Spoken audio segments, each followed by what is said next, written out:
O Sou da Paz Comenta dessa semana vai falar sobre uma pesquisa que fizemos com a Associação Brasileira de Jurimetria, para analisar como acontece a investigação e julgamento de homicídios no Brasil e identificar boas práticas que consigam melhorar essa política pública.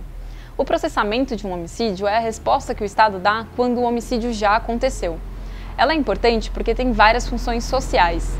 A primeira é entender a dinâmica dos homicídios. É só quando se esclarece os casos, identificando autor, motivação e instrumento, que começamos a identificar padrões e dinâmicas que podem criar políticas de prevenção mais eficientes.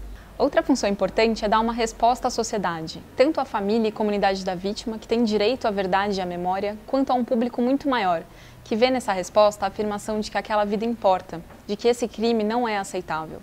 Por fim, há uma série de funções que se aplicam à pessoa que cometeu o crime.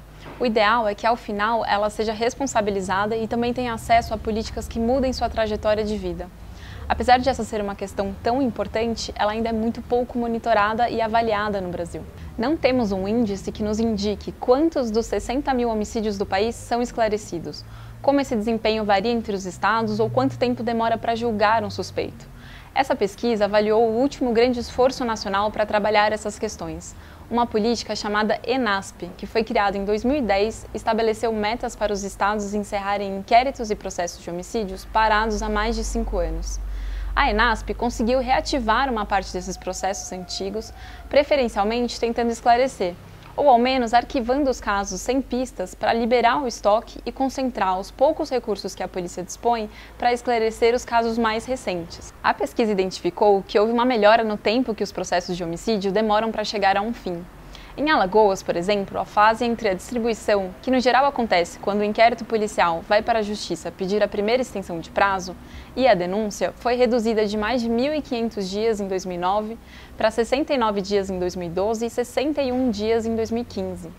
Uma parte desses resultados foi obtida pela alocação de policiais da Força Nacional e pela criação de forças-tarefa.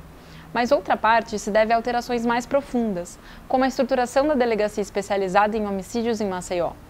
Essa aceleração dos processos também pode ser percebida em São Paulo, onde a média de tempo total do processo era de quase 7 anos e 6 meses em 2009. Passou a ser 3 anos em 2012 e 2 anos em 2015. Isso sem contar as possibilidades de recursos. Apesar dessa melhora, esses tempos ainda são muito maiores do que a previsão legal, que determina uma duração total de 316 dias. Somando a grande dificuldade para esclarecer os homicídios e a grande morosidade para julgar os que são esclarecidos, o diagnóstico é que essa é uma política pública muito pouco eficiente.